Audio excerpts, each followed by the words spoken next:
very basic questions. What exactly did you resign from, and why exactly did you resign? Okay, like I've been saying, that option of giving this position to civilian spokespersons was there.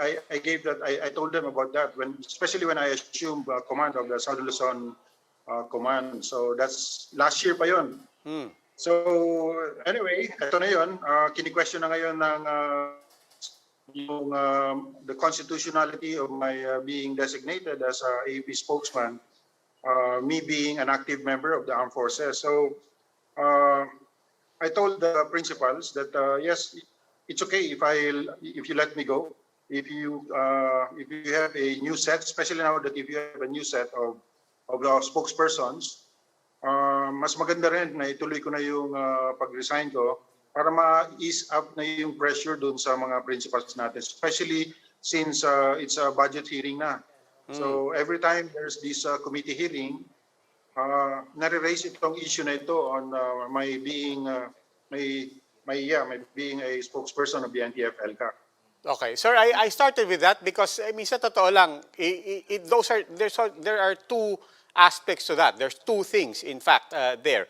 One is the constitutional question, or in the legal question on whether or not a military man can take that position given that NTF-ELCAC is supposed to be civilian. So that's one. And as you said, you're stepping down cures that legal question. But the other aspect to it had to do not with your position, but with your performance. And a lot of senators, a lot of congressmen, a lot of people in civil society, in media, many sectors saying that particularly when it came to red tagging, that you had abused that position. And that really was the one that was also led a lot of people not only to question a military man's position here, but to more broadly say, aba, kailangan na sigurong i-defund itong NTF-ELCAC. Yung sa second aspect, are you acknowledging that that particular aspect, the question of red tagging, and when you say to ease pressure, acknowledging that while you're there, there are serious proposals in Congress to defund NTF-ELCAC, is that a factor? No. No. In fact, I also asked the vice chair if that's the case. They said no. So it's not an issue. My position, our position at the NTF-ELCAC on so many things, including that allegation of red tagging, which we deny, that's not an issue because everything that we say, especially in the media, are all vetted by the National Task Force ELCAC. It's vetted by the Strategic Communications Cluster. It's vetted by the Legal Cooperation Cluster. And the informations are essentially provided by the Situational Awareness and Knowledge Management Cluster. So this cluster actually composes all the intelligence units, intelligence divisions, intelligence offices of the government, the entire bureaucracy. So we don't say anything there that's not approved by the NTF-ELCAC. So it's not accurate to say that I am leaving because of, I don't know, your alleged, other people's alleged, what do you call it? Well, red tagging was one of them. That's an allegation which we deny.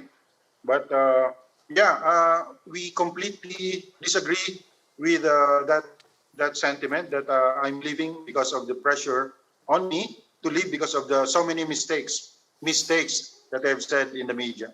General, on the other hand, you're saying that you resigned to ease the pressure on the group. So do you have any regrets looking back on your service to the task force? Do you have could you define any situation that you might have done differently? No, honestly, I mean, I have no regrets. I got the full support of the National Task Force ELCAC, the staff. They've been really pushing me to do everything, say everything, do my best in fighting for issues against the government, and this is what I've done. So no issues there, no problem there. And let me just confirm to you that the pressure is about the constitutionality of my being a spokesperson. Yun yung ini-invoke nila. But hindi sila nakikinig doon sa sinasabi ni Secretary Esperon that there's this Executive Order 371 signed by President Cory Aquino in September 1987. This actually identifies non-plantilla positions which are exempt from that constitutional provision. So napakalinaw naman doon. But they are insisting because their objective really is to make sure that they will remove me for what I'm doing, for the things, for my statements which are really hurting. I don't want to say they are their friends, but that's essentially what we're feeling. We are hurting so many sectors that has something to do with this insurgency one way or the other. So yun, that's the only thing, and it's not about my statements, it's not about my performance. And by the way, when you say so many people, when you say many people are criticizing me for my statements, we can categorize that or we can qualify that. Who are they? Maybe they're the minority, because as far as our monitoring is concerned, majority of the people are happy with what we are doing. Not only me, but what the NTF, LCAP, and the other spokespersons are doing.